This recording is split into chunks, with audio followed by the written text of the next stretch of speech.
Blood splattered across a first-class window at 30,000 feet. A grown woman just grabbed a 12-year-old black girl by the collar and slammed her open palm across the child's face so hard her skull cracked against the metal armrest. Skin split open. Blood ran down into the girl's eyes, soaking into her braids, dripping onto a stuffed elephant she clutched against her trembling chest. The child didn't scream. She couldn't. She just sat there, shaking, bleeding, too shocked to breathe. And that woman stood over her, knuckles still stinging, looked down at that broken little girl and sneered, "She doesn't belong in first class." But that woman just made the biggest mistake of her life, because that little girl's father is a black billionaire who controls the fuel that keeps every plane in America flying, and he is already inside this airport. Before we go any further, if this story already has your blood boiling, I need you to subscribe to this channel and follow this story all the way to the end. Trust me, you are not ready for what happens next. And drop a comment right now telling me what city you're watching from. I want to see just how far this story travels. Let me take you back to the beginning. Not to the blood, not to the screaming, but to the moment everything was still quiet, still normal, still safe. Because that's how these things always start, don't they? Everything looks fine. Everything feels fine. And then one person decides they have the right to destroy someone else's peace. Amara Johnson was 12 years old. She had her mother's eyes and her father's stubborn jaw. She walked through Gate 34B at Hartsfield-Jackson Atlanta International Airport the way she always did, with her backpack over one shoulder, her boarding pass pulled up on her phone, and a small stuffed elephant tucked under her arm. That elephant's name was Nala. Her mother gave it to her 3 years ago, 2 weeks before the cancer took everything. Amara didn't talk about her mother much, not because it didn't hurt, because it hurt too much. But she carried Nala everywhere, on every flight, on every trip. That elephant was the last piece of her mother she could hold.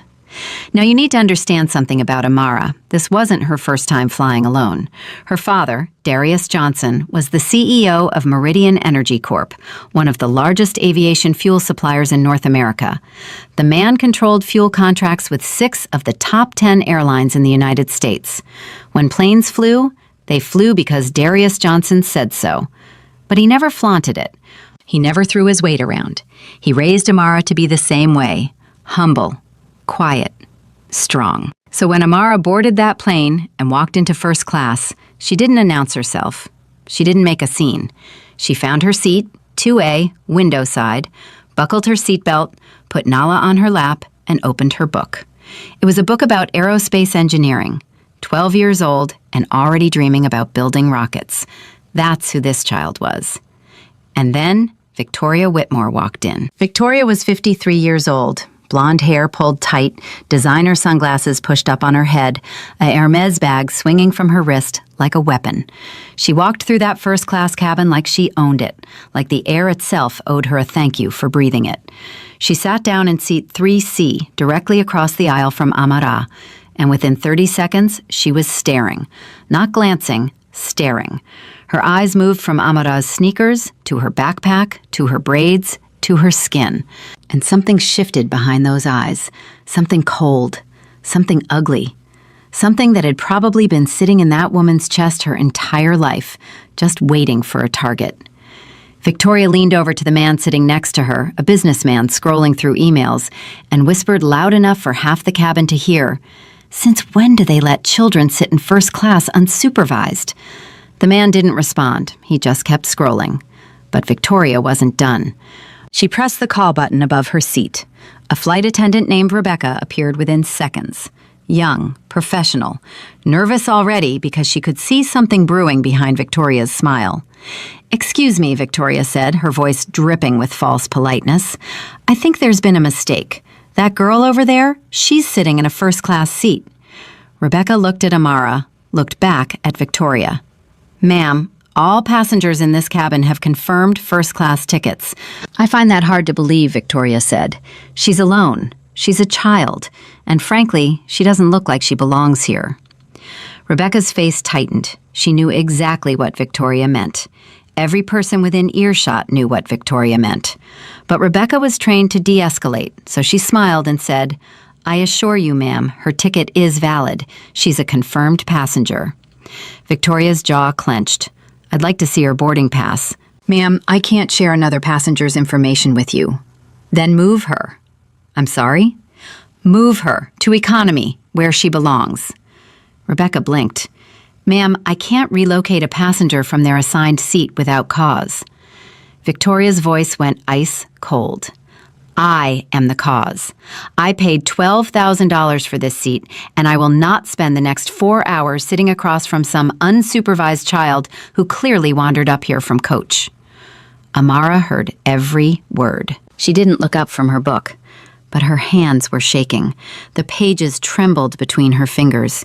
She gripped Nala tighter and kept her eyes down, because that's what her father taught her. Don't give them your tears, baby girl. Your tears are yours. Don't let anyone steal them. But she was 12, and she was alone, and a grown woman was talking about her like she was trash that needed to be removed. Rebecca walked away, clearly shaken. She went to the galley and spoke to the head flight attendant, a man named Gerald. Gerald was a 20-year veteran of the airline. He had seen everything: drunk passengers, fistfights, medical emergencies at 30,000 feet. But when Rebecca told him what was happening, he closed his eyes and took a breath. I'll handle it, he said. Gerald walked to Victoria's seat. He introduced himself calmly. He explained that Amara was a confirmed first-class passenger, that she was a registered, unaccompanied minor with full documentation, and that there was no reason to relocate her. Victoria didn't even let him finish. Do you know who I am? She said. My husband is on the board of directors for this airline. One phone call. That's all it takes.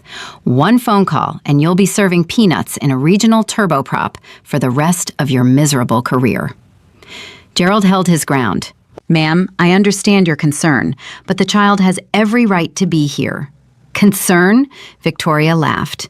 It was a sharp, cutting sound. I'm not concerned. I'm disgusted. This airline used to have standards. Gerald looked at her for a long moment. Then he said, very quietly, Ma'am, I'm going to ask you to lower your voice and refrain from making comments about other passengers. Victoria stared at him like he had slapped her, like the idea that someone would push back on her was physically painful. She didn't say another word to Gerald. She just turned her head, pulled out her phone, and started texting furiously. But she wasn't done with Amara, not by a long shot. For the next 20 minutes, Victoria waged a quiet war. She made comments under her breath, just loud enough for Amara to hear. This is what happens when they let anyone buy a ticket. First class used to mean something. I wonder who paid for that seat. Probably taxpayers. Each word was a needle. Small. Sharp. Designed to puncture without leaving a visible wound. Amara kept reading, or trying to. The words on the page blurred. Her chest felt tight. Her throat ached from holding back tears. She wanted to call her father. She wanted to hear his voice. But the plane was supposed to take off in 15 minutes, and she didn't want to worry him. He was waiting for her in New York. He had meetings. He had responsibilities. She didn't want to be a burden. So she sat there, 12 years old, bleeding on the inside, alone. Then something small happened that broke everything open. Amara shifted in her seat, and Nala slipped off her lap. The stuffed elephant tumbled into the aisle, landing right next to Victoria's designer heels. Amara unbuckled her seatbelt and reached down to pick it up. Victoria got there first. She looked at the elephant, looked at Amara, and then, with a deliberate, almost theatrical motion, she kicked it, hard. The stuffed animal skidded down the aisle and landed under a seat 3 rows back. Amara gasped. Her eyes went wide. She looked at Victoria with the kind of shock that only a child can feel, that pure, unfiltered disbelief that an adult would do something so cruel. Oops, Victoria said. She didn't even try to hide her smile. Amara got up and walked down the aisle to retrieve Nala. Her hands were shaking. Her chin was trembling. A woman in row 5, an older lady with silver hair and kind eyes, had already picked up the elephant. She handed it to Amara and whispered, "Are you okay, sweetheart?" Amara nodded, but she wasn't okay. She was falling apart. She walked back to her seat, sat down, and pulled Nala against her chest. And for the first time, a single tear rolled down her cheek. She wiped it away fast, but not fast enough. Victoria saw it. And something about that tear, about that small, human display of pain, seemed to ignite something vicious inside her. "Oh, for God's sake," Victoria snapped. Her voice was loud now. No more whispers. No more pretending. "Stop crying. You're being dramatic. You're disturbing everyone in this cabin." Amara flinched. She pressed Nala against her face, trying to muffle the sobs that were breaking free now, coming in waves she couldn't control. "I said stop," Victoria hissed. She unbuckled her seatbelt and stood up. "You are ruining this flight for everyone. Do you understand me? No one wants you here." The cabin was frozen. People stared. Some looked horrified. Some looked away, uncomfortable, choosing silence over confrontation. A few reached for their phones. Gerald started moving down the aisle. Rebecca was right behind him. But they were too far away. Victoria was already standing over Amara. Her shadow fell across the child like a storm cloud blocking out the sun. Her face was twisted with something that had been festering inside her for decades, a hatred so deep it had become instinct. "Look at me when I'm talking to you," Victoria said. Amara looked up. Her eyes were red. Her lips were trembling. She was holding Nala so tight, the stuffing was bulging through the seams. "Please leave me alone," Amara whispered. "I just want to read my book." That was all she said. A 12-year-old girl asking a grown woman to leave her alone. The most reasonable, the most heartbreaking request anyone could make. And Victoria Whitmore responded by raising her hand and bringing it down across Amara's face with the full force of her rage. The sound was sickening, a sharp, wet crack that echoed through the cabin like a whip. Amara's head snapped to the right and struck the metal armrest of the window seat. The impact split the skin above her left eyebrow. Blood, bright and immediate, began streaming down her face, pooling in the corner of her eye, dripping onto her shirt, onto her book, onto Nala. For a moment, there was absolute silence. Then, everything exploded. A woman in row 4 screamed. A man in row 6 stood up so fast he hit his head on the overhead bin. Gerald sprinted down the aisle, yelling, "Do not touch that child!" Rebecca was already on her radio, calling for medical assistance and airport security. But Victoria didn't run. She didn't apologize. She didn't even step back. She stood there over a bleeding 12-year-old girl, and she straightened her jacket. She smoothed her hair. And she said, loud enough for everyone to hear, someone had to teach her. The man in row 6, a former Marine named Thomas, stepped into the aisle and blocked Victoria from moving. "You sit down right now," he said, his voice shaking with controlled fury. "You sit down and you don't move until security gets here." Victoria glared at him. "Get out of my way. Do you have any idea who I am?" "I know exactly what you are," Thomas said. "Sit down." Victoria's phone rang. She glanced at it. Her husband's name on the screen. She ignored it and looked around the cabin, expecting support, expecting someone to back her up, expecting the world to agree with her the way it always had. But every face was turned against her. Every eye was filled with disgust, and at least 8 phones were recording. She was alone now. Truly alone, the way she had tried to make Amara feel. In seat 2A, Amara was pressing her hand against her forehead, trying to stop the bleeding. Blood ran through her fingers, down her wrist, onto the leather seat. She was crying, but silently now. The kind of crying that happens when the pain is so big, it takes your voice away. Gerald knelt beside her. "Sweetheart, help is coming. You're going to be okay. I promise you, you're going to be okay." Amara looked at him with those big, tear-filled eyes. Blood was smeared across her forehead. Her lip was swollen where she had bitten it during the impact. She clutched Nala with one hand and reached for Gerald's hand with the other. "Can you call my daddy?" she whispered. "Please, I want my daddy." Gerald's eyes filled with tears. 20 years on the job. He had never cried on duty. Not once. But hearing that child's voice, so small, so broken, asking for her father, it cracked something open inside him. "Of course, baby," he said. Of course we'll call him. But Amara's smartwatch had already done it. The moment her heart rate spiked, the moment the impact registered on the device's sensors, the emergency protocol activated. A silent alert, GPS coordinates, heart rate data. A single message transmitted across the airport's network to a phone in the VIP lounge at Gate 12. Darius Johnson was sitting in that lounge reviewing quarterly reports when his phone lit up with a red notification he had never seen before. Emergency alert, Amara. Elevated heart rate, distress signal active. He stared at the screen. His coffee went cold in his hand. The quarterly report fell from his lap. He stood up. And something changed in his face. Something that the people around him would later describe as terrifying.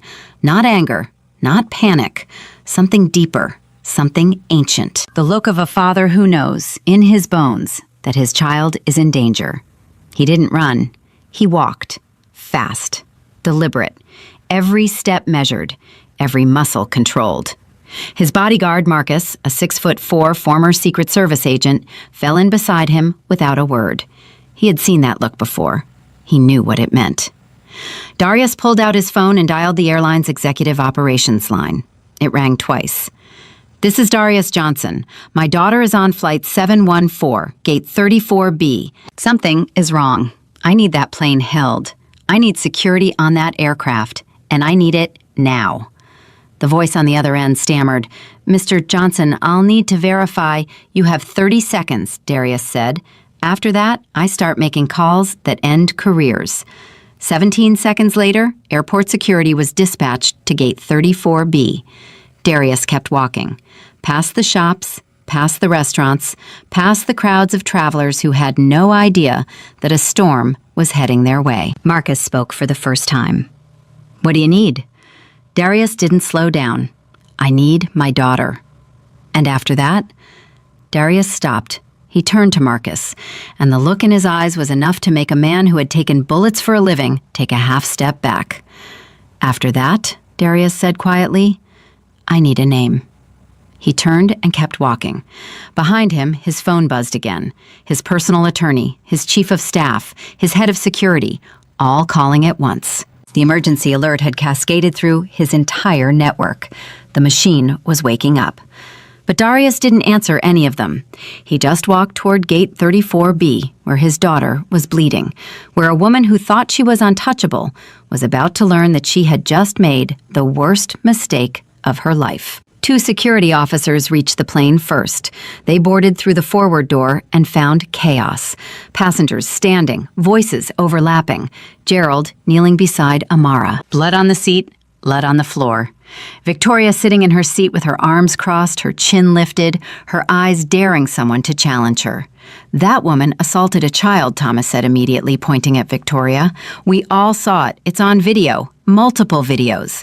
The lead security officer, a woman named Diane, approached Victoria. "Ma'am, I'm going to need you to come with us." Victoria didn't move. "I will not. This is absurd. That child was hysterical, and I simply—" "Ma'am, stand up. Now. I want to speak to your supervisor. I want to speak to the airline president. My husband sits on the board of—" "Your husband can meet you at the security office. Stand up."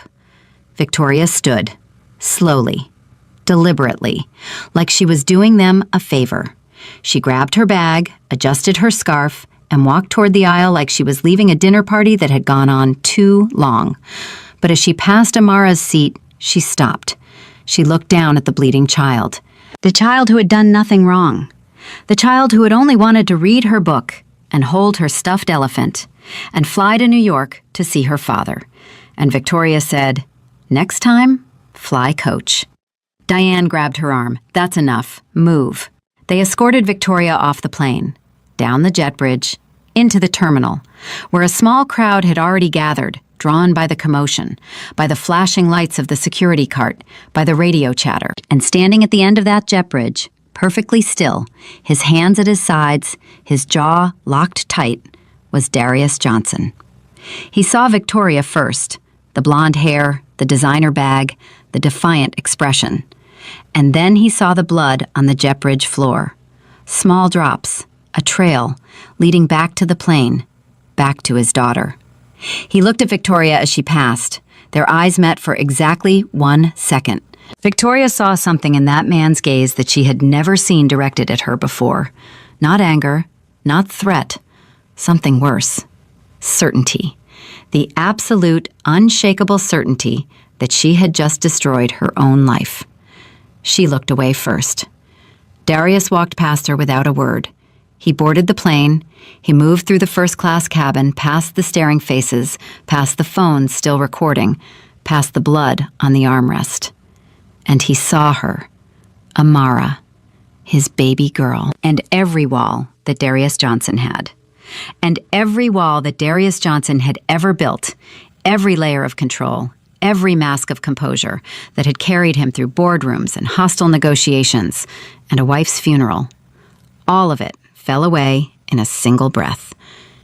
"Daddy," she whispered. He knelt beside her. He took her face in his hands, gently, so gently, like she was made of glass. He looked at the cut, the swelling, the blood that had dried in her braids, and his hands trembled. The hands that signed billion-dollar contracts, the hands that shook with presidents and senators, those hands trembled. "I'm here," he said, his voice cracked. "Baby, I'm right here. Nobody's going to hurt you again. I promise you. I'm right here." She fell into his arms. She buried her face in his chest, and she cried. Not silently this time. She let it all out. Every insult, every whisper, every moment of humiliation, every drop of blood. She poured it all into her father's arms, and he held her, and he didn't let go. The cabin was silent. 40 passengers watching a father hold his wounded daughter. Some of them were crying too. Gerald stood in the aisle with tears running down his face. Even Thomas, the Marine, turned away and pressed his fist against his mouth. Darius held Amara for a long time. He didn't care who was watching. He didn't care about the cameras. He didn't care about anything except the heartbeat of his child against his chest. Then the paramedics arrived. They were gentle. They were kind. They cleaned the wound. They checked her pupils. They said she needed to go to the hospital for a CT scan to make sure there was no deeper damage from the impact. Darius nodded. He picked up Nala from the seat. He wiped the blood off the elephant's fur with his thumb, and he placed it back in Amara's arms. "Nala's okay too," he said softly. Amara almost smiled. Almost. They carried her off the plane in a wheelchair, Darius walking beside her, his hand on her shoulder, Marcus clearing the path ahead. The terminal was buzzing now. Word had spread. People were pointing, whispering, taking photos. Darius ignored all of it. His world had shrunk to the size of one girl in a wheelchair holding a stuffed elephant with a bandage on her forehead. But as they reached the main terminal, Darius paused. He turned to Marcus. "Find out everything," he said. "Her name, her husband's name, her address, her net worth, every board she sits on, every charity she chairs, every contract her family holds, everything." Marcus nodded once. Already started. "And Marcus? Sir? Call Judge Harrison. Call Senator Williams. Call the head of the FBI's Civil Rights Division. I want them all briefed within the hour." Marcus didn't blink. Understood. Darius looked back at Amara, who had fallen asleep in the wheelchair, exhaustion pulling her under despite the pain. He watched her chest rise and fall. He watched her fingers grip Nala, even in sleep. And in that moment, Darius Johnson made a decision that would shake an industry, ruin a family, and change federal aviation policy forever. He wasn't just going to punish Victoria Whitmore. He was going to make sure that no child, no matter what they looked like, would ever feel the way his daughter felt in seat 2A, no matter what it cost, no matter who stood in his way. This was no longer personal. This was war.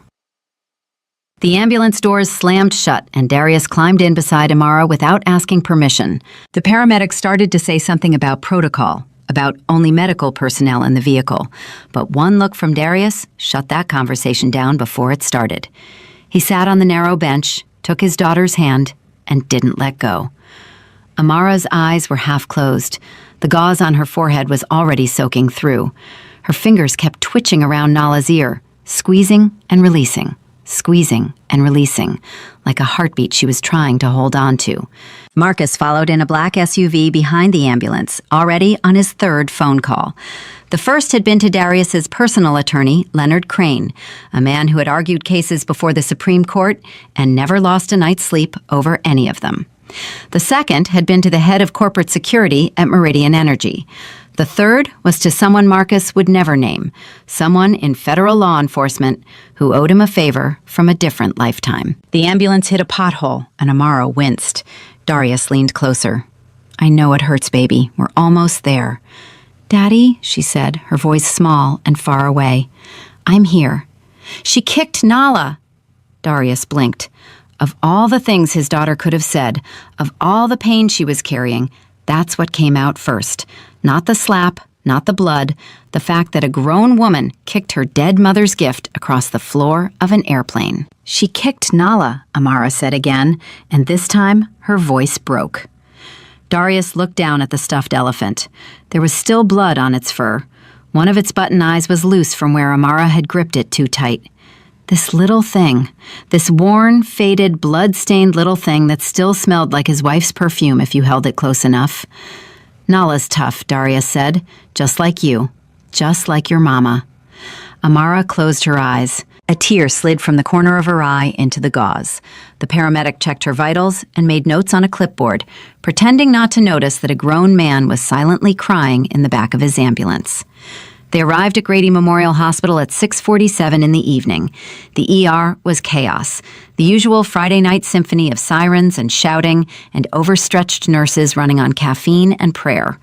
But Marcus had called ahead. A private room was waiting. A pediatric specialist named Dr. Yolanda Chen met them at the door. She was calm, efficient, the kind of doctor who talked to children like they were real people, not problems to be solved. "Amara, my name is Dr. Chen. I'm going to take a look at your head, okay? Can you tell me what happened?" Amara looked at her father. Darius nodded. "A lady hit me," Amara said, "on the airplane." Dr. Chen's expression didn't change, but her pen stopped moving for just a fraction of a second. "Did you fall after she hit you?" "My head hit the seat, the metal part." "Did you feel dizzy after that? Did everything go dark?" "I don't remember. I think so. For a second." Dr. Chen looked at Darius. The look said what her mouth didn't. Possible concussion. We need imaging now. They took Amara for a CT scan at 7:15. Darius stood in the hallway outside the imaging room, his back against the wall, his eyes closed. For the first time since the emergency alert hit his phone, he was alone. And in that silence, the rage found room to breathe. He could feel it in his chest, not hot, not explosive, but cold, dense. The kind of anger that doesn't burn out, the kind that calcifies into something permanent. His phone had been vibrating nonstop. He pulled it out and looked at the screen. 47 missed calls, over 100 text messages. Leonard Crane had sent a single text that read, "I'm assembling the team. Say the word." Darius typed back 2 words. "Say it." 3 minutes later, his phone rang. Leonard's voice was measured, controlled, the voice of a man who understood that precision was more devastating than fury. "I've got preliminary details," Leonard said. "Her name is Victoria Whitmore, 53, married to Richard Whitmore, who sits on the airline's advisory board. Not the actual board of directors, the advisory board. It's a vanity title. He donates money, they let him feel important. She chairs 2 charity galas a year, both in Greenwich. Old money family, but the accounts are thinner than they look. They've been over-leveraged on real estate for 3 years. So she's not as powerful as she thinks she is, Darius said. Not even close. She's playing with monopoly money compared to you, Darius. But she moves in circles where people protect each other. Country clubs. Donor lists. The kind of network that closes ranks when one of their own gets exposed. I don't care about their ranks. I know you don't. That's why I'm calling. The airline has already reached out through back channels. They want to get ahead of this. They're offering a private settlement. Generous terms, full medical coverage, lifetime first class for Amara, a formal apology from the CEO personally. Darius was quiet for a moment. Down the hall, he could hear the hum of the CT machine. His daughter was inside that machine because a woman decided a black child didn't deserve a seat on an airplane. Leonard, yes? If they call again, tell them I said no. To which part? To all of it. I don't want their apology. I don't want their upgrades. I don't want their money. I want federal charges. I want a civil suit that makes national news. And I want that woman to stand in a courtroom and explain to a judge why she thought it was acceptable to put her hands on my child. Leonard paused. Darius, I need you to hear me. If we go public, this becomes a spectacle. Your family, Amara, everything gets scrutinized. The media will be relentless. The media is already relentless. 8 people recorded that assault on their phones. Those videos are going to surface whether I file a lawsuit or not. The only question is whether I control the narrative or let someone else control it for me. Fair point. File the civil suit Monday morning. $20 million. Name Victoria Whitmore, name her husband as a co-respondent for any influence he tries to exert, and name the airline for failure to protect an unaccompanied minor in their care. $20 million is aggressive. It's not about the money, Leonard. It's about the message. Understood. What about criminal charges? That's not up to me, but I want the FBI Civil Rights Division involved. What happened on that plane wasn't just assault. It was a hate crime. She targeted Amara because of her race. She said it out loud. She said it in front of witnesses, and she said it on camera. I'll make the call tonight. One more thing. Name it. Find out every contract the Whitmore family holds, every business relationship, every board seat, every advisory position. I want a complete financial map of their lives by morning. Darius, are you sure you want to go that far? She looked at my daughter's blood on her hands and told her to fly coach. I haven't gone far enough. He hung up. The CT results came back at 8:32. Dr. Chen walked into the room where Darius was sitting beside Amara's bed, holding her hand while she slept. The doctor's face was careful, the expression of someone delivering news that wasn't the worst case, but wasn't good either. No skull fracture, Dr. Chen said. That's the important thing. But she has a mild concussion. The laceration above her eyebrow required 7 stitches. There's significant bruising on her left cheekbone and minor swelling around the temple. I want to keep her overnight for observation.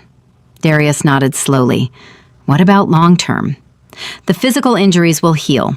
2 to 3 weeks for the stitches. The concussion symptoms should resolve within 10 days if she rests. But Darius?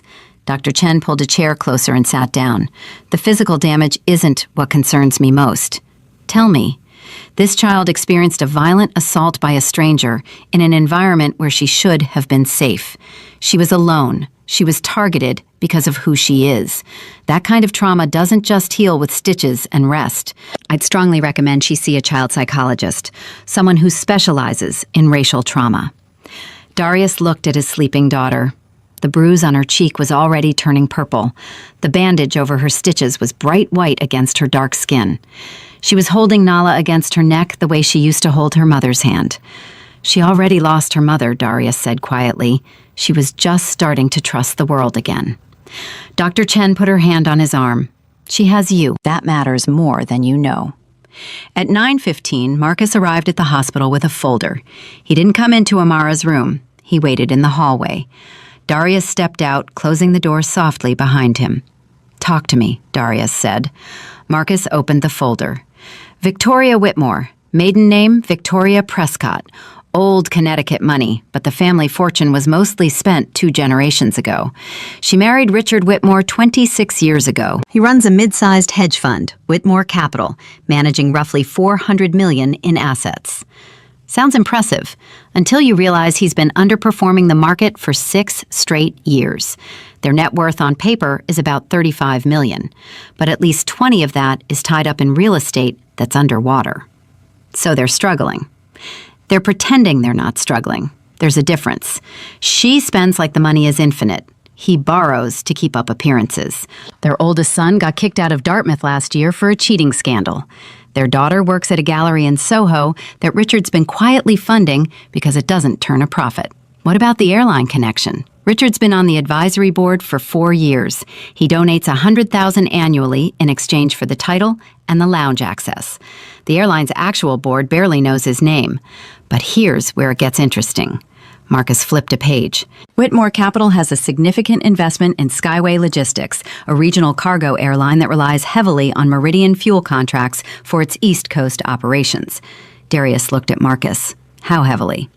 72% of their fuel comes from us. A silence settled between them.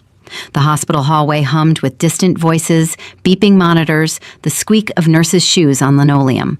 But between these two men, the silence was the loudest thing in the building. "Don't touch it yet," Darius said. "Not until the legal team has everything documented. I don't want anyone saying we used business leverage as retaliation. Everything has to be clean. Everything has to be justified." "Understood. One more thing." "What?"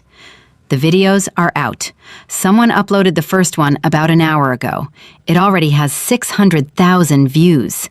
Darius closed his eyes. He had known this was coming. He had prepared for it. But knowing and feeling are two different things. And the idea that millions of strangers were about to watch his daughter get hit, watch her bleed, watch her cry for her daddy, it made him want to put his fist through the wall. "Which video?" he asked. "The clearest one was shot by a woman in row 4. It shows the full interaction, the verbal abuse, the slap, the impact, the blood. Victoria's comment afterward. It shows Gerald rushing in. It shows everything. Everything. Everything, Darius." He pressed his palms against his eyes. "Who posted it?" "The woman who filmed it. Her name is Sandra Mitchell. She's a retired school principal from Chicago. She captioned it, 'This woman just assaulted a 12-year-old black girl in first class because she didn't think the child belonged there. Watch.'" Has any network picked it up? CNN is running it at 10, MSNBC at 10:30. Fox has it queued for their morning show. By tomorrow morning, every person in this country is going to know what happened on that plane. Darius lowered his hands. He looked through the window of Amara's room. She was still sleeping. The heart monitor beeped its steady rhythm. The bruise on her face was darkening by the hour. "Get our communications team on a call in 30 minutes, Darius said. "I want a statement ready before the morning shows. No emotion, no anger, just facts. What happened, what we're pursuing legally, and what we expect the airline to do. And if reporters ask for an interview, not yet. Let the videos speak first. Let the public make their own judgment. When I speak, I want it to be at a time and place of my choosing, and I want it to matter." Marcus nodded. He turned to leave, then stopped. "Darius?" "Yeah?" "She's going to be okay. Amara. She's tougher than all of us." "I know she is. That's what makes this worse. She shouldn't have to be tough. She's 12. She should just get to be a kid." Marcus left.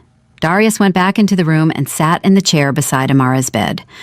The hospital was quieter now, the late-night shift settling in. He could hear a television somewhere down the hall, the low murmur of a news anchor's voice. He wondered if they were already talking about his daughter. At 11:41, Amara woke up. She blinked against the fluorescent light. She looked confused for a moment, then scared. Then she saw her father, and the fear dissolved into something that broke his heart. Relief so intense it was almost painful. "You're still here," she said. "I'm not going anywhere." She shifted in the bed, wincing as the movement pulled at her stitches. "Daddy, did I do something wrong?" The question hit Darius like a freight train. He leaned forward, elbows on the bed, and took both of her hands in his. "Listen to me, Amara. Look at my eyes." She looked. "You did nothing wrong. Not one single thing. You sat in your seat. You read your book. You were polite. You were respectful. You were everything your mother and I ever taught you to be. What that woman did had nothing to do with who you are. It had everything to do with who she is. But she said I didn't belong there." She was wrong. "She said first class isn't for people like me." She was wrong about that too. "Then why did she hit me?" Darius paused. This was the question. The question that every black parent in America dreads. The question that has no good answer, only honest ones. Because she looked at you and decided, based on nothing but the color of your skin, that you were less than her. That you didn't deserve the same space she occupied. And when you refused to disappear, when you just kept sitting there, being yourself, reading your book, it made her angry. Because your existence in that seat challenged everything she believed about the world. Amara was quiet for a long time. Her fingers traced the stitching on Nala's ear. Mama would have been mad, she said finally. Darius almost laughed. Almost. Baby, your mama would have been on that airplane before the security guards. She would have handled that woman herself. Mama was scary when she was mad. Your mama was terrifying when she was mad. And beautiful. And brilliant. Just like you. Amara pulled Nala closer. Is the lady going to jail? That's for a judge to decide, but I promise you, she is going to be held responsible for what she did. Good. Amara's voice was harder now, older than it should have been. She shouldn't get to just walk away. She won't. At that moment, Darius's phone buzzed. A text from Marcus. 2 words. It's trending. Darius looked at the screen. Then he looked at his daughter. She had already fallen back asleep, her breathing steady, her grip on Nala tight. Outside the hospital, the world was waking up to what happened on Flight 714. Hashtags were forming. Comments were flooding. News producers were scrambling for angles. Lawyers were circling. Pundits were sharpening their opinions. And somewhere in Greenwich, Connecticut, Victoria Whitmore was sitting in a police station, calling her husband for the 4th time, getting his voicemail for the 4th time. Slowly beginning to understand that the world she had built, the world of charity galas and country club memberships and designer bags and whispered insults that no one ever challenged, that world was crumbling. She just didn't know how fast. Because Darius Johnson hadn't even started yet. By 6 o'clock the next morning, the video had been viewed 14 million times. 14 million people watched a grown woman slap a 12-year-old girl. 14 million people heard that crack. 14 million people saw the blood. And 14 million people heard Victoria Whitmore say those 5 words that would define the rest of her life. She doesn't belong in first class. The internet didn't just react, it detonated. The hashtag Justice for Amara hit #1 on every platform before dawn. By sunrise, it had been shared in 47 countries. Strangers who had never met Amara Johnson, who would never meet her, felt something crack open inside their chests watching that video. Mothers cried. Fathers punched walls. Grandparents called their grandchildren just to hear their voices. Because everyone saw the same thing in that footage, a child who did nothing wrong getting punished for existing. Darius hadn't slept. He was still in the chair beside Amara's hospital bed when his phone lit up with Leonard Crane's name at 6:14. It's everywhere, Leonard said. Every major network, every cable channel. BBC picked it up. Al Jazeera is running it. This is international now, Darius. Good. The airline's CEO called me directly at 5 this morning. His name is Robert Ashford. He's panicking. Their stock dropped 4% in pre-market trading. He's begging for a meeting. He can beg. Darius, I understand your anger, but strategically, meeting with him gives us leverage. If he's scared, he's pliable. We can push for everything we want and make him think it was his idea. Darius looked at Amara. She was still sleeping. The bruise had spread overnight, a deep purple bloom that stretched from her cheekbone to her temple. The bandage over her stitches had been changed twice. She looked so small in that hospital bed, so impossibly small. Set the meeting, Darius said. Tomorrow, my office, not his. He comes to me. Done. One more thing. The FBI Civil Rights Division has officially opened a preliminary investigation. Special Agent Diane Holloway has been assigned. She wants to interview Amara as soon as the doctors clear her. Not today. She needs rest. I told her that. She understood. She also told me, off the record, that they've already reviewed 3 of the 8 videos. Their initial assessment is that this meets the threshold for a federal hate crime charge. Darius closed his eyes. A federal hate crime charge. Against a woman who probably still thought she was going to walk away from this with a fine and a stern talking to. She had no idea what was coming. Keep me updated, Darius said, and hung up. At 7:45, Amara woke up. She opened her eyes slowly, then immediately reached for her forehead. Her fingers found the bandage and stopped. "Don't touch it, baby," Darius said. "Let it heal." "It hurts." "I know. The doctor's going to come check on you soon. She said the stitches are clean. No infection."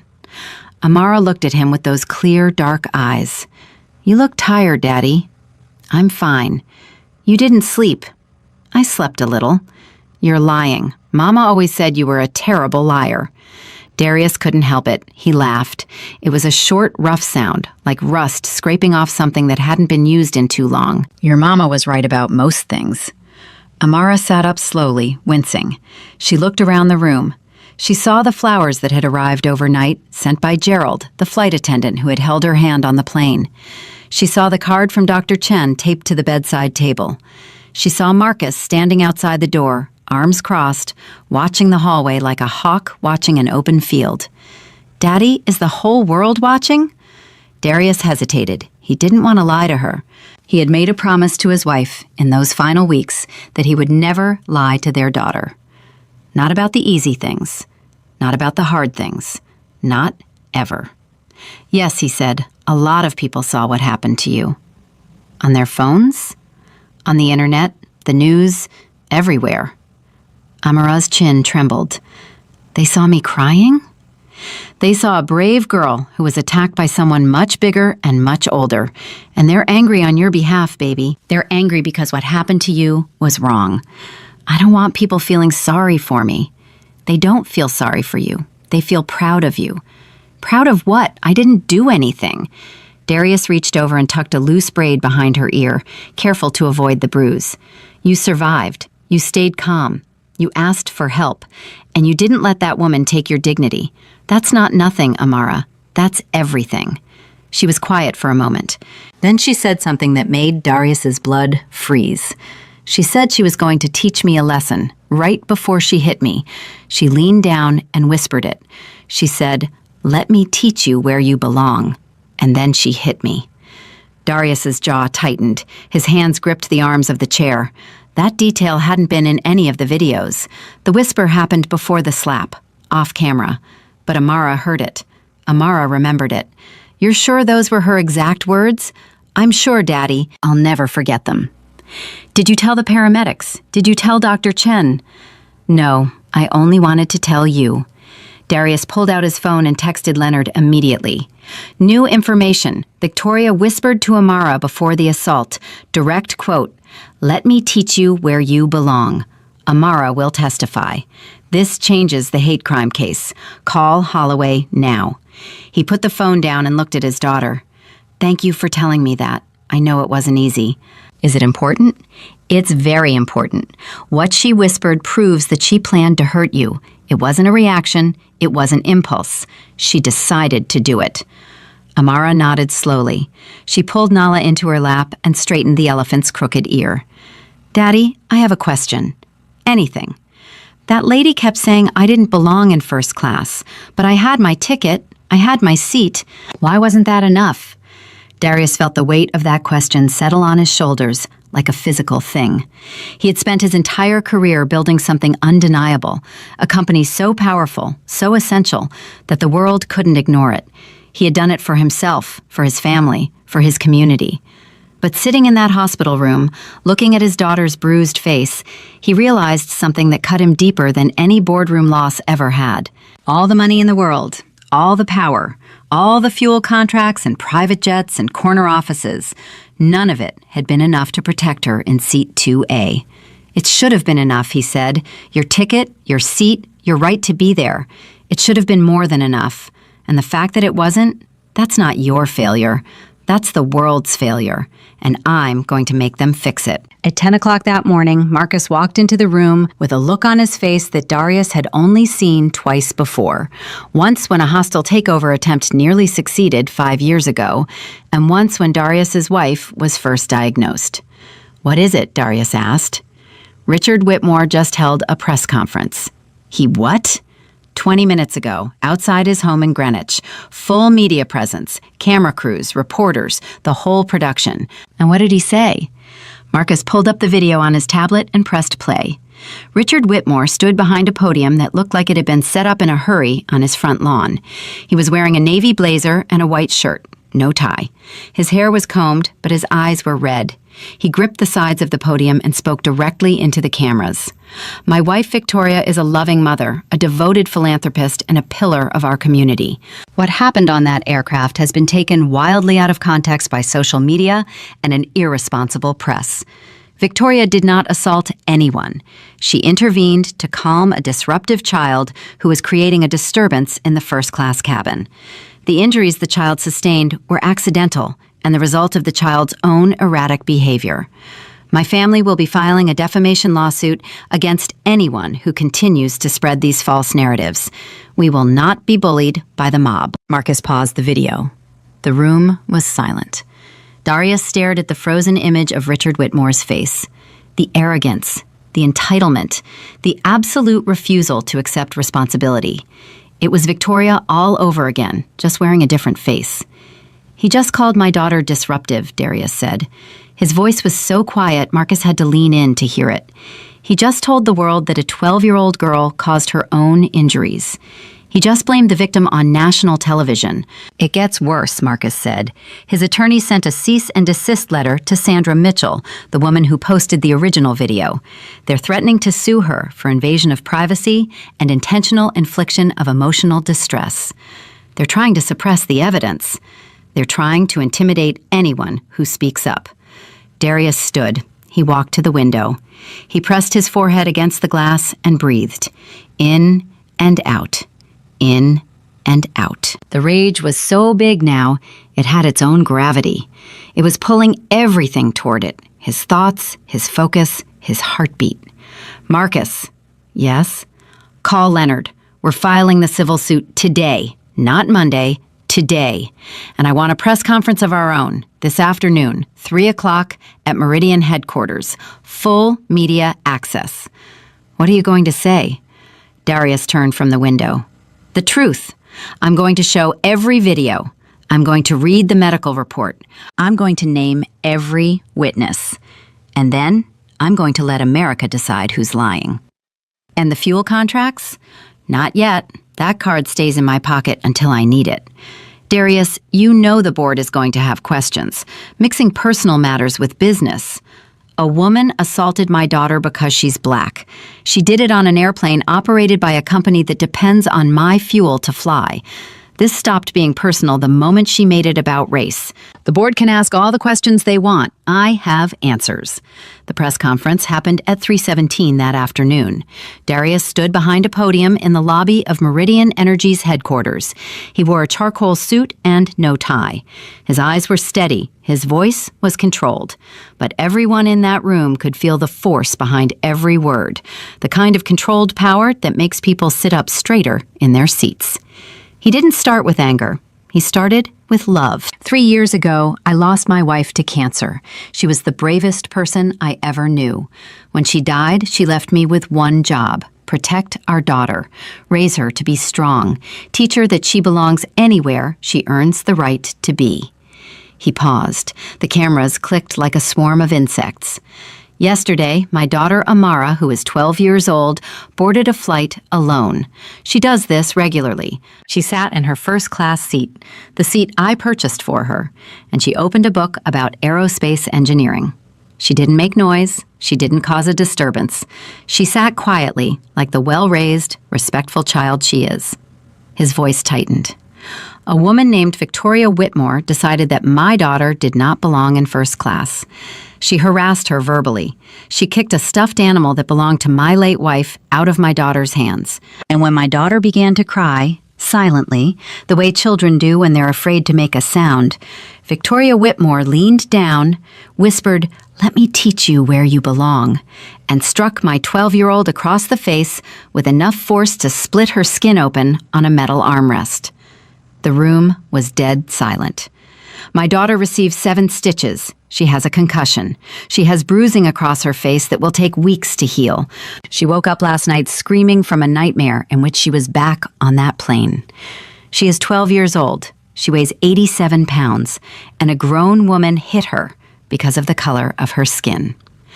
Darius reached under the podium and held up a photograph. It was Amara, in the hospital bed, bandage on her forehead, bruise across her cheek. Nala in her arms. The photo was taken that morning with Amada's permission. Every camera in the room fired at once. This morning, Richard Whitmore held a press conference and called my daughter disruptive. He said her injuries were her own fault. He said his wife was simply calming a difficult child. I want to be very clear about something. There are 8 videos of this incident. 8. Filmed by 8 different passengers from 8 different angles. Every single one of them shows the same thing. A woman verbally abusing a child, a woman physically assaulting a child, and a woman standing over a bleeding child and saying, "She doesn't belong in first class." Darius set the photograph down. Today, I am filing a $20 million civil lawsuit against Victoria Whitmore. I am requesting that the FBI pursue federal hate crime charges based on the racial nature of the attack. And I am calling on the airline to implement immediate, sweeping reforms to protect passengers, especially children traveling alone, from this kind of violence. A reporter shouted a question. "Mr. Johnson, Richard Whitmore says he's going to sue anyone who shares the video. What's your response?" Darius looked directly into the camera. "My response is this. You don't get to assault a child on video and then sue the witnesses for telling the truth. That's not how America works. And if Mr. Whitmore wants to add defamation to the list of problems his family is facing, my legal team will be happy to accommodate him." Another reporter. "Is it true you control fuel contracts with the airline involved?" Meridian Energy supplies fuel to multiple airlines, including this one. That is a business relationship. This is a legal matter. I will not conflate the two unless I am given no choice. The room understood the implication. Every journalist, every executive watching, every board member at every airline in the country understood exactly what Darius Johnson had just said without saying it. The fuel was leverage, and he was holding it in reserve, like a loaded weapon. The press conference lasted 22 minutes. Darius took 14 questions. He answered each one with precision, with control, with the quiet devastation of a man who had turned his grief into a battering ram. By 5 o'clock, Richard Whitmore's defamation threats had collapsed. His attorney withdrew the cease and desist letter to Sandra Mitchell after 3 other law firms publicly offered to represent her pro bono. The Whitmore family's phone lines were flooded. Their social media accounts were overwhelmed. 2 of Victoria's charity organizations issued statements distancing themselves from her. The Greenwich Country Club, where the Whitmores had been members for 19 years, announced a temporary suspension of their membership pending investigation. By 7 o'clock, something even more devastating happened. The first corporate domino fell. Whitmore Capital, Richard's hedge fund, lost 3 major clients in a single afternoon. The clients didn't cite the controversy directly. They used words like reputational risk and alignment of values. But everyone knew. Everyone understood. The Whitmore name was becoming poison, and at 8 o'clock that evening, Darius received a call that changed everything. It was from Robert Ashford, the airline CEO. His voice was strained, tight, the sound of a man watching his empire crack. "Darius, I need to speak with you, not tomorrow, tonight." "I set the meeting for tomorrow, Robert." "I know, but something has come to my attention that can't wait. Something about Victoria Whitmore that hasn't gone public yet. Something my team found in our internal records." Darius was standing in the hospital hallway. Amara was asleep inside. Marcus was at the door. "What did you find?" This wasn't the first time. Darius stopped breathing. "What do you mean it wasn't the first time?" Victoria Whitmore has been flagged in our system twice before. Once 3 years ago on a flight from New York to Miami. Once 18 months ago on a flight from Boston to Los Angeles. Both times complaints were filed by passengers of color. Both times the complaints described verbal harassment and aggressive behavior. Both times the complaints were reviewed internally and dismissed because of Richard Whitmore's relationship with the airline. Darius gripped the phone so hard, the case cracked. "You buried complaints." "I didn't personally, but my organization did, yes. And I'm telling you this now because when this comes out, and it will come out, I want to be on the right side of it. You want to protect yourself. I want to do what's right. You want to do what's right now. Where was that instinct 3 years ago when the first complaint was filed? Ashford was silent. Send those files to Leonard Crane tonight, Darius said. Every complaint, every internal memo, every email, everything. If I do that, it exposes the airline to catastrophic liability. Your airline was already exposed the moment your staff let a woman with 2 prior complaints assault my daughter. The liability exists whether you send the files or not. The only thing you're choosing now is whether you cooperate or get dragged. Another silence. Longer this time. I'll send them within the hour, Ashford said. Good. And Robert? Yes? The meeting tomorrow is still happening, and it's not going to be the conversation you were hoping for. Darius hung up and stood in that hallway for a long time. 2 prior complaints, 2 other passengers targeted, 2 chances to stop Victoria Whitmore before she ever put her hands on Amara. 2 chances the airline threw away because a rich man's name was on their donor list. He walked back into Amara's room. She was awake, sitting up, holding Nala, and watching something on the small television mounted on the wall. It was the news. And on the news, they were showing his press conference. They were showing Amara's photograph. They were saying her name. Daddy, she said, not looking away from the screen. They're talking about me. I know, baby. That reporter said I was brave. Am I brave? Darius sat on the edge of the bed. He took her hand. You are the bravest person I've ever known. And I knew your mama, so that's saying something. Amara looked at him. Are we going to win? He squeezed her hand. We already are. But somewhere in the back of his mind, behind the calm, behind the control, behind the careful strategy, a new fire was burning. Because now he knew the truth. Victoria Whitmore was not an isolated incident. She was a pattern, and the airline had known. They had always known, and they let it happen anyway. That changed everything. That changed the size of this fight, the scope of the lawsuit, the meaning of every conversation he was about to have. This was no longer about one woman on one plane. This was about a system that protected the powerful and sacrificed the vulnerable. A system that filed complaints in drawers that never got opened. A system that weighed a donor's money against a stranger's dignity and chose the money every single time. Darius looked at his daughter's face, the bruise, the bandage, the eyes that still held light even after everything that had been done to her. He made her a silent promise right there in that hospital room. Not just for Amara, for the passengers who came before her, for the ones who filed complaints that went nowhere, for every person who was ever told they didn't belong and had no one powerful enough to fight back on their behalf. He was going to burn the whole thing down and build it back right. The files arrived at 11:43 that night. Leonard Crane was still awake, still at his desk, still running on black coffee and the kind of cold fury that only a civil rights attorney can sustain for days without rest. His computer chimed. An encrypted email from the airline's legal department. He opened it and started reading. By the 3rd page, his hands were shaking. By the 7th page, he picked up the phone and called Darius. You need to hear this now, Leonard said. Darius was in the hospital hallway. Amara had finally fallen into a deep sleep, the kind that comes from exhaustion rather than peace. He pressed the phone to his ear and leaned against the wall. Talk. The first incident was 3 years ago, flight from New York to Miami. A black businessman named Terrence Willis was seated in first class. Victoria Whitmore was 2 rows behind him. According to the complaint, she spent the first hour of the flight making loud comments about how the wrong people were being allowed into premium cabins. When Terrence asked her to stop, she called the flight attendant and demanded he be moved, claiming he was threatening her. The flight attendant refused. Victoria then poured her drink on Terrence's laptop bag as she walked past his seat. Terrence filed a formal complaint. The airline's internal review board noted the complaint, flagged it as interpersonal dispute, and closed the file.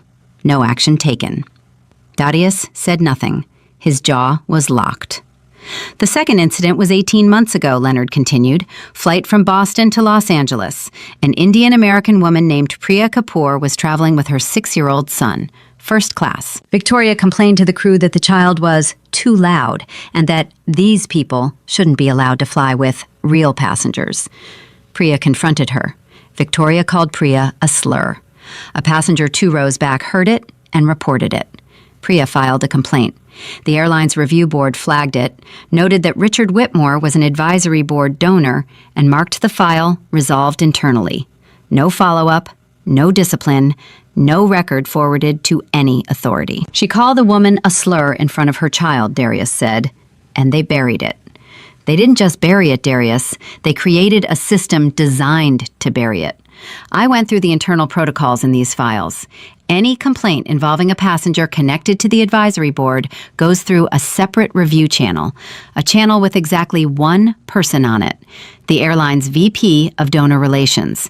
Not security, not legal, donor relations.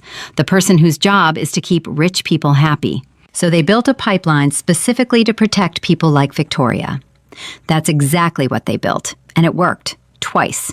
It would have worked a third time if your daughter wasn't who she is. Darius closed his eyes. He thought about Terrence Willis, walking off a plane with coffee staining his laptop bag, filing a complaint that went into a drawer that never opened. He thought about Priya Kapoor, shielding her 6-year-old from a word that no child should hear, writing a formal report that was stamped resolved by someone who never even read it. He thought about all the people who weren't Terrence or Priya, the ones who were harassed and never bothered to file because they just knew that nothing would come of it. Leonard, I want those 2 people found, Terrence Willis and Priya Kapoor. I want them contacted by our team. I want to know if they're willing to add their names to this case. If they agree, this becomes a pattern of behavior suit. It's not just one assault anymore, it's systemic negligence. That's exactly what it is. I'll have investigators on it by morning. But Darius, there's one more thing in these files, and it's the one that's going to blow this wide open. What is it? An email chain, internal, between the VP of Donor Relations and the airline's chief operating officer, dated 6 days after Priya Kapoor's complaint. The VP writes, and I'm paraphrasing here, Whitmore's situation handled. Richard has been informed his wife needs to moderate her behavior on flights. He expressed appreciation for our discretion. Recommended we flag the Whitmore account for VIP handling going forward. The COO responds with one word. Agreed. Darius's grip on the phone tightened until his knuckles went white. They knew she was dangerous. They were told directly that she was targeting passengers of color. And their response was to give her VIP handling. Their response was to make sure she was never inconvenienced by the consequences of her own behavior. They literally flagged her account so that any future complaint would be routed through the same donor protection channel. That's not negligence, Leonard. That's complicity. I know. And when this email chain hits a courtroom, it's going to cost that airline a lot more than $20 million. Raise the suit.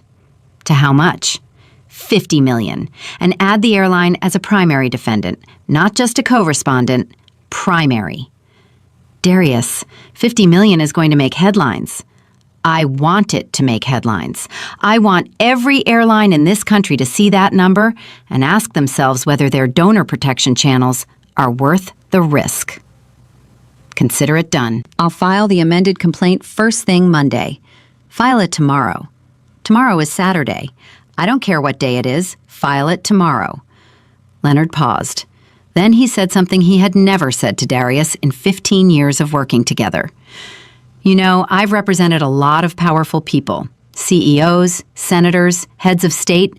Most of them fight to protect their reputation, their brand, their stock price. You're the first one who's fighting because it's right. I want you to know that I see that, and I'm proud to be your attorney. Thank you, Leonard. Now get to work. They hung up. At 8 the next morning, Saturday, Darius walked into the conference room at Meridian Energy headquarters for the meeting with Robert Ashford. He hadn't changed his clothes from the day before. He hadn't shaved. He didn't care. The only thing he had done was stop by the hospital, kiss Amara's forehead while she slept, and tell Marcus to stay with her until he got back. Ashford was already there. He looked like he had aged 5 years overnight. His tie was crooked. His eyes were bloodshot. 2 of his attorneys sat on either side of him like bodyguards who had already lost the fight. Darius sat down across from them. Leonard sat to his right. No papers on the table. No laptop. Nothing but eye contact and the weight of what was about to happen. "Robert," Darius said, "you wanted this meeting. Start talking." Ashford cleared his throat. "Darius, I want to begin by expressing, on behalf of the entire organization, our deepest sympathy for what happened to Amara. It was inexcusable. It should never have happened, and I take personal responsibility for the failures of our crew to prevent it." "Personal responsibility," Darius repeated. "That's an interesting phrase. Let me tell you what personal responsibility looks like to me. My daughter is in a hospital bed with 7 stitches and a concussion. She wakes up screaming in the middle of the night. She asked me if she did something wrong. A 12-year-old girl asked her father if she deserved to be hit. That's what your failure looks like, Robert. That's the cost of your personal responsibility." Ashford looked down at the table. His attorneys shifted in their chairs. "I've read the internal files," Darius continued. "I know about Terrence Willis. I know about Priya Kapoor. I know about the donor relations channel. I know about the email between your VP and your COO. I know that Victoria Whitmore was a known threat and that your airline chose to protect her instead of the passengers she was terrorizing." One of Ashford's attorneys leaned forward. "Mr. Johnson, those internal documents were shared in confidence for the purpose of... They were shared because your client is terrified of what happens when they surface in discovery. Don't insult me by pretending this was an act of good faith." The attorney sat back. Darius looked at Ashford. "Here's what's going to happen. I'm going to give you a list of demands. You're going to agree to every single one of them. Not because I'm threatening you, not because of the fuel contracts, because it's the right thing to do, and because if you don't, I will take those internal files, every complaint you buried, every email you hid, every protocol you designed to protect donors over passengers, and I will put them in front of a federal judge, a congressional committee, and every news camera in this country." Ashford swallowed hard. "What do you want?" "First, mandatory anti-discrimination training for every employee. Not a 45-minute webinar, a real program. Filled by real experts. Implemented across every airport, every aircraft, every crew base in your network. I want it operational within 90 days. That's a massive undertaking. Second, a zero-tolerance policy for passenger violence. Any passenger who physically assaults another passenger, crew member, or child is immediately removed from the aircraft and permanently banned. No exceptions, no VIP channels, no donor protection. We can certainly look at revising. Third, enhanced protection protocols for unaccompanied minors. A dedicated crew member assigned to every child traveling alone. Mandatory check-ins every 30 minutes. An immediate response protocol if any passenger exhibits aggressive behavior toward a minor. Ashford's pen was moving fast, scribbling notes. Fourth, an independent reporting system. Complaints filed by passengers go to an external oversight board, not an internal review channel controlled by your own people. No complaint gets buried. No file gets marked resolved by someone whose job is to keep donors happy. An external board would require board approval. Then get board approval. Fifth, every airline employee involved in the decision to suppress the Willis and Kapoor complaints is terminated. Not reassigned, not put on leave, terminated, including the VP of Donor Relations. Ashford looked up. His face was gray. "Darius, some of these people have been with the company for decades. And for decades, they chose money over safety. That's not loyalty, Robert. That's liability. Remove them, or I'll make sure a federal court does it for you." The room was quiet for a long time. Ashford looked at his attorneys. They looked at each other. One of them gave an almost imperceptible nod. "We'll need time to implement these changes," Ashford said. You have 90 days. I'll have an independent monitor appointed to verify compliance. If at any point during those 90 days I find that implementation has stalled, that compliance is being faked, or that anyone in your organization is attempting to undermine these reforms, I will exercise my right as the CEO of your primary fuel supplier to review the terms of our contract. And I think you know what that review will conclude. There it was, the fuel card. Not played, just turned face up on the table. Just enough for Ashford to see the edge of it and understand that the full hand behind it could end his airline. Ashford nodded slowly. We'll comply. One more thing, Robert. Yes? I want a personal, written apology from you to Amara. Not a corporate statement, not something drafted by your PR team. A letter, in your handwriting, telling my daughter that what happened to her was wrong and that you are sorry you failed to protect her. Ashford's eyes glistened. For the first time in the meeting, something human broke through the corporate armor. I'll write it today. Good. Now get out of my building. Ashford and his attorneys stood. They gathered their things. They walked to the door. And then Ashford stopped and turned back. For what it's worth, Darius, I have a daughter too. She's 9. If someone had done to her what was done to Amara, I don't know that I would have handled it with the restraint you've shown. Darius looked at him. Restraint isn't what I'm feeling, Robert. Restraint is what I'm choosing. There's a difference. Ashford left. Leonard sat back in his chair and exhaled for the first time in an hour. That was the most devastating negotiation I've ever witnessed, and you didn't even raise your voice. I don't need to raise my voice. I have receipts. The amended lawsuit is being filed as we speak. $50 million, the airline as primary defendant. And my team found Terrence Willis this morning. He's in Miami. He cried when we told him someone was finally doing something about what happened to him. He's in. And Priya Kapoor? Still looking, but we'll find her. Darius nodded. He checked his phone. A text from Marcus. A photo of Amara sitting up in bed, eating Jell-O and making a face at the camera. She had drawn a smiley face on Nala's bandage with a marker. Darius stared at that photo for a long time. That kid, that stubborn, brilliant, unbreakable kid. He texted back one word. Coming. He arrived at the hospital at 12:15. Amara was watching cartoons, which was a good sign. Dr. Chen had cleared her for discharge that afternoon, pending one final neurological check. The stitches were holding, the concussion symptoms were mild. She was going to be okay. Physically, at least. Daddy, did you eat? Amara asked the moment he walked in. I had coffee. Coffee isn't food. It is when you're busy. Mama used to say that too, and then she'd eat a real breakfast because she wasn't stubborn.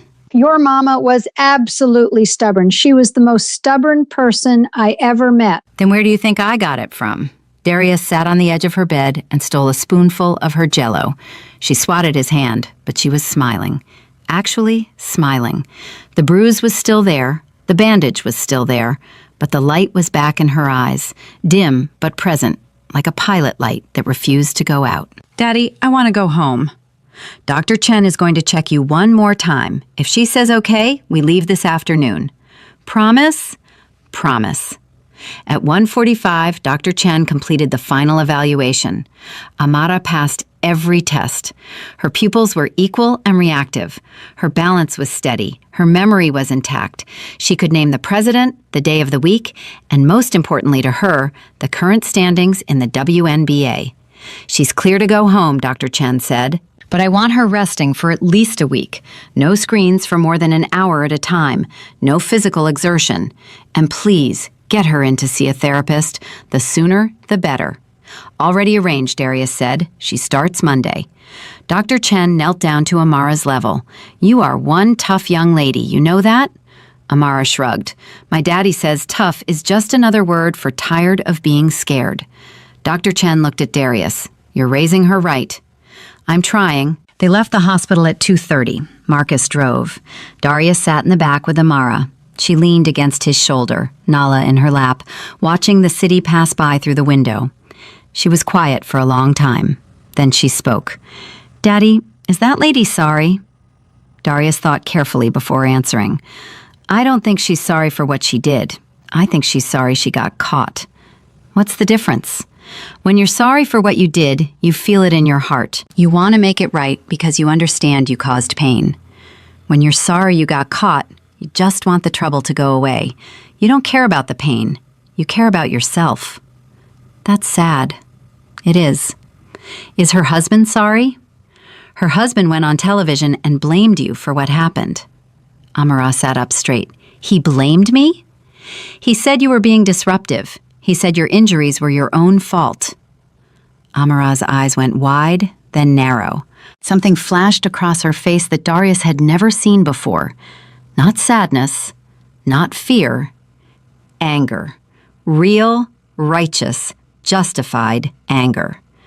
I was reading a book, she said. I was sitting in my seat reading a book. How is that disruptive? It isn't. He's a liar. Yes, he is. And everyone knows he's a liar? Everyone who watched those videos knows exactly what happened. And those videos have been seen by millions of people, Amara. Millions. The whole world knows the truth. She was quiet again. Then she said, "Good." That single word carried more weight than any press conference, any lawsuit, any corporate demand. A 12-year-old girl, bandaged and bruised, deciding that she was done being a victim and ready to be a witness. Good. The world knows the truth. Good. They arrived home at 3:15.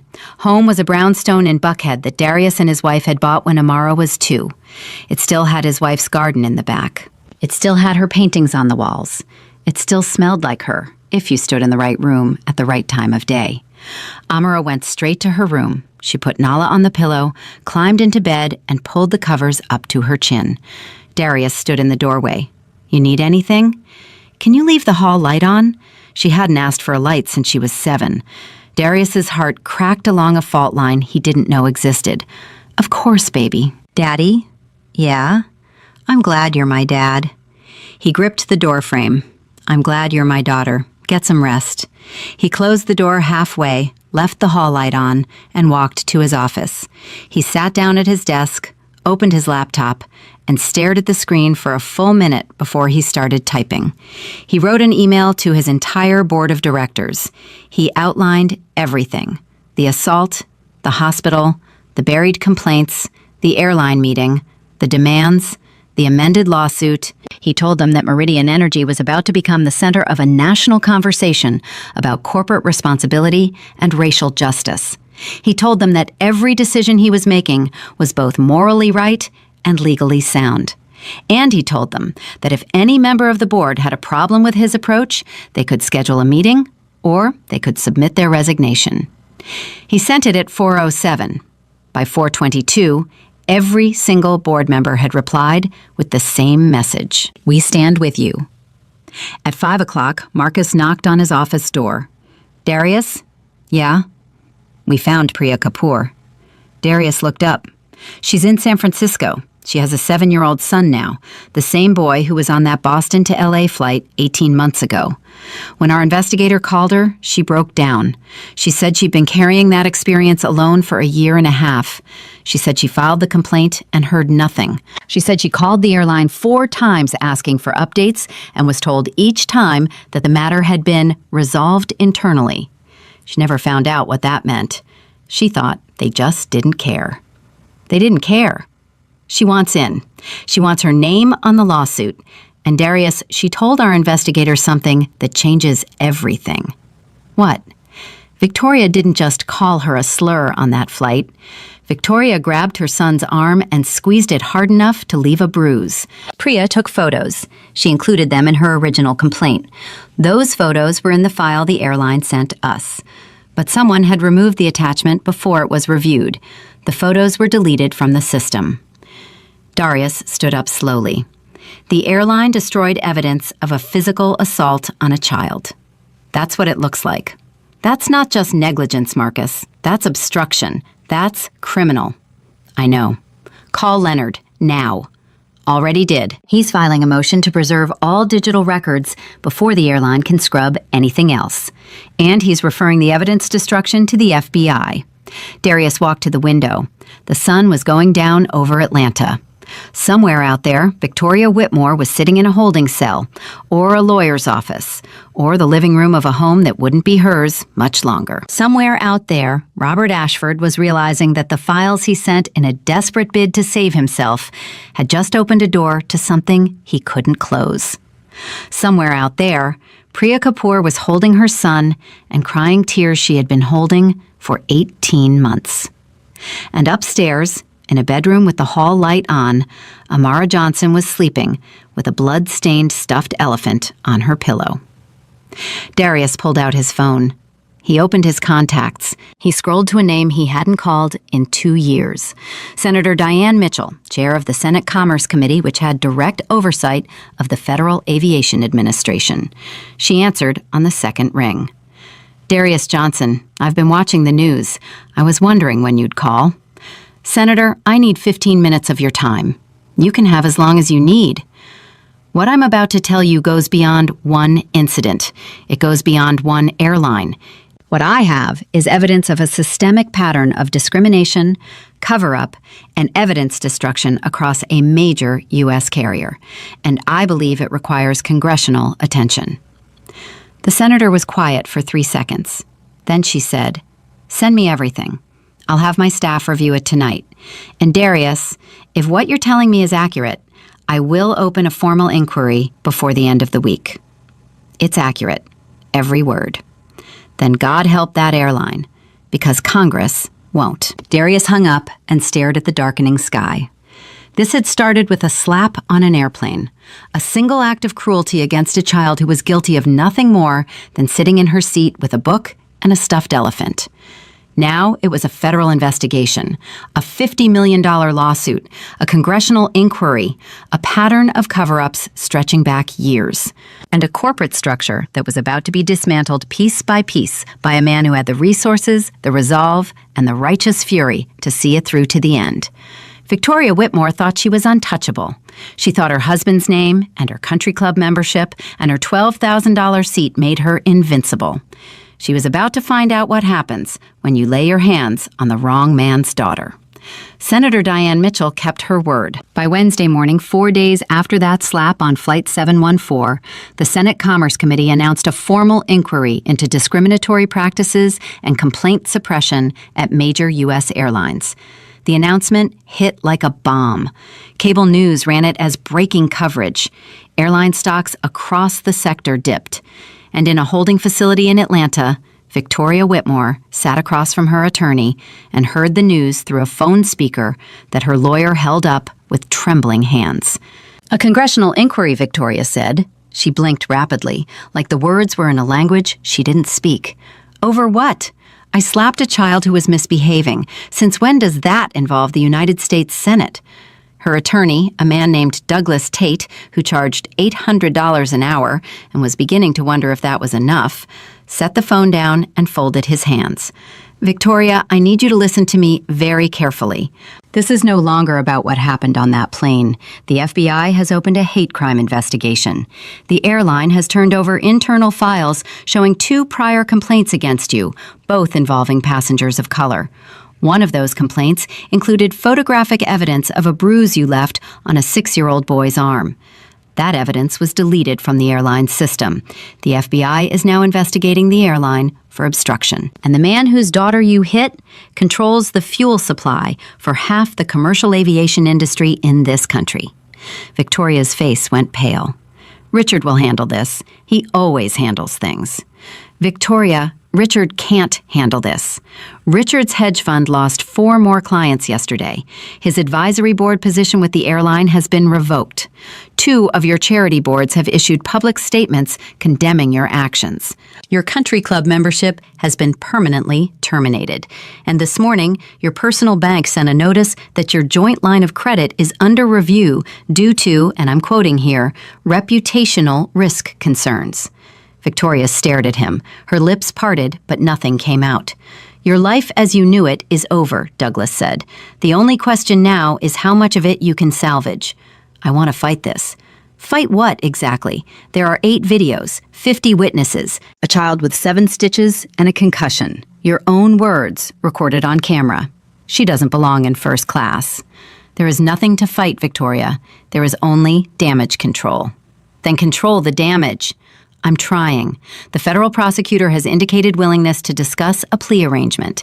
If you plead guilty to assault on a minor and the hate crime enhancement, you're looking at 18 to 24 months in a federal facility. If you go to trial and lose, you're looking at 5 to 7 years. Victoria's hand flew to her chest. Prison? I'm not going to prison. I'm Victoria Whitmore. I chair the Greenwich Children's Hospital Gala. I've raised millions for... You raised millions and then assaulted a child. The irony is not lost on the public, Victoria, or the prosecutors. She stood up. Her chair scraped against the floor. I want a different lawyer. Douglas gathered his files calmly. That is your right. But I'll tell you what I'd tell any client in your position. Every attorney in this country has seen those videos. Every attorney knows the evidence. And every attorney is going to tell you the same thing I just told you. The only variable is how much they charge you to hear it. Victoria sat back down. Her hands were shaking. For the first time since that slap, the armor cracked. Not remorse, not yet, but fear. Real, physical, gut-level fear. The kind that comes when you realize the world has stopped playing by your rules. What about the civil suit, she asked. $50 million. Your personal assets, Richard's assets, everything is exposed. If the jury awards even half that amount, you'll lose the Greenwich house, the Manhattan apartment, the Hamptons property, and every investment account attached to your name. $50 million because I disciplined someone's child? Douglas looked at her for a long moment. You didn't discipline someone's child, Victoria. You assaulted a 12-year-old girl because she was black. You said it yourself, on camera, in front of 50 people. The sooner you stop pretending this was about discipline, the sooner we can start trying to save whatever is left of your future. Victoria pressed her hands flat against the table. Her diamond ring caught the light. The ring Richard had given her on their 20th anniversary. The ring that had cost more than most people's houses. She stared at it like she was seeing it for the first time. I want to talk to Richard, she said. Richard isn't taking your calls. The silence that followed was the loudest sound Victoria Whitmore had ever heard. Across the country that same morning, Darius Johnson was sitting in his home office when his phone rang. It was Special Agent Diane Holloway from the FBI. Mr. Johnson, I have an update. We've completed our review of all 8 passenger videos, the airline's internal files, and statements from 23 witnesses. Based on the totality of evidence, including Victoria Whitmore's pre-assault statement to your daughter, "Let me teach you where you belong," and her post-assault statement, "She doesn't belong in first class," we are proceeding with federal hate crime charges. Assault on a minor with a racial bias enhancement. Additionally, we are opening a separate investigation into the airline for evidence tampering related to the Priya Kapoor complaint. Darius closed his eyes. Thank you, Agent Holloway. There's more. Priya Kapoor has agreed to testify. She flew to Atlanta yesterday with her son. She wants to meet you if you're willing. I'm willing. Arrange it. And Mr. Johnson, I want you to know something off the record. I've been with the Bureau for 19 years. I've worked cases involving senators, CEOs, foreign diplomats. This is the first time in my career that I've seen a parent turn a personal tragedy into something that could change federal policy. What you're doing matters, not just for Amara, for every child who flies alone and every passenger who's been told they don't belong. It matters because people like you are willing to do the work, Agent Holloway. I just kicked the door open. You're the one walking through it. They hung up. At noon, Darius drove to a hotel near the airport where Priya Kapoor was staying with her son, Arjun. Marcus waited in the car. This wasn't a business meeting. This was personal. Priya answered the door. She was small, mid-30s, with dark circles under her eyes, and the kind of exhaustion that doesn't come from lack of sleep, but from carrying something too heavy for too long. Arjun stood behind her, gripping her hand, watching Darius with wide, cautious eyes. Mr. Johnson, Priya said. Her voice wavered. Please, call me Darius. She let him in. They sat at the small table by the window. Arjun climbed into his mother's lap and buried his face in her shoulder. He's been like this since the flight, Priya said. 18 months and he still won't sit in a plane seat without holding my hand. He used to love flying. He wanted to be a pilot. After that woman grabbed him, he started having nightmares about being trapped in small spaces. His therapist says it's post-traumatic stress. He's 7 years old, and he has post-traumatic stress. Darius looked at Arjun. The boy peeked at him with one eye, then hid again. I filed the complaint, Priya continued. I called 4 times. They kept telling me it was being handled. I believed them. I actually believed them. I thought the system would work. I thought someone would care. Her voice broke. Nobody cared. I cared, Darius said, and I'm sorry it took this long. I'm sorry you had to carry this alone. When your investigator called me, I sat on the kitchen floor and cried for an hour. My husband thought something terrible had happened. I told him something terrible did happen 18 months ago, and someone is finally doing something about it. Priya, I want you to know what we found. The airline didn't just dismiss your complaint. They actively deleted the photographs you submitted, the photos of the bruise on Arjun's arm. Someone in their system removed that evidence to protect Victoria Whitmore. Priya's face changed. The sadness drained away, and something harder took its place. They destroyed my son's evidence? Yes. The photos I took of his arm, the bruise that took 2 weeks to fade, the reason he screamed every time anyone touched him for 3 months? Yes, all of it. Deleted. Priya pulled Arjun closer. Her jaw was set. Her eyes were dry now, the tears burned away by something hotter. I want them held accountable. Not just that woman, the airline, the people who deleted those photos. Everyone. That's exactly what we're doing. Leonard Crane, my attorney, has filed an amended lawsuit naming the airline as a primary defendant. Your experience and Terrence Willis's experience are being included as evidence of a systemic pattern. The FBI is investigating the evidence destruction separately, and Senator Mitchell's committee is launching a formal congressional inquiry. Priya looked at him. All of this because you have the power to make them listen? All of this because my daughter ended up in a hospital bed, and because you and Terrence filed complaints that should have stopped this before it ever got to Amara. The system failed you. I'm going to make sure it doesn't fail anyone else. Arjun lifted his head from his mother's shoulder. He looked at Darius with those big, serious eyes. Are you Amara's daddy? He asked. I am. Is she okay? She's getting better. She's tough. That lady was mean to me, too. She squeezed my arm really hard. I told her to stop, but she wouldn't stop. Darius felt his chest tighten. 7 years old, telling a stranger what happened to him with the matter-of-fact honesty that only children have. No exaggeration, no drama, just the truth. I'm sorry that happened to you, Arjun. No one should ever hurt you like that. My mom says I'm brave. Your mom is right. Arjun looked at his mother, then back at Darius. Can I meet Amara? I think she might understand. Darius swallowed hard. I think she'd like that very much. He left the hotel at 1:30. In the car, he didn't speak for 10 minutes. Marcus drove in silence, knowing that some things needed quiet to settle. Finally, Darius said, That boy is 7 years old, and he's carrying scars from something that should have been prevented. 7. And the airline knew. They had the complaint. They had the photos. They had every reason to act, and they chose money. That's how systems work, Marcus said. They protect whoever pays the most. Not anymore. The following week moved like a freight train. On Monday, the FBI formally charged Victoria Whitmore with federal assault on a minor with a hate crime enhancement. She was arraigned at the federal courthouse in Atlanta. Bail was set at $500,000. Richard Whitmore posted it. He showed up looking like a man who had been hollowed out from the inside. He didn't speak to reporters. He didn't look at the cameras. He signed the paperwork, collected his wife, and drove away in a car that would be repossessed by the bank within 30 days. On Tuesday, Terrence Willis flew to Atlanta and met with Leonard Crane's team. He gave a 3-hour deposition detailing what happened on his New York to Miami flight 3 years ago.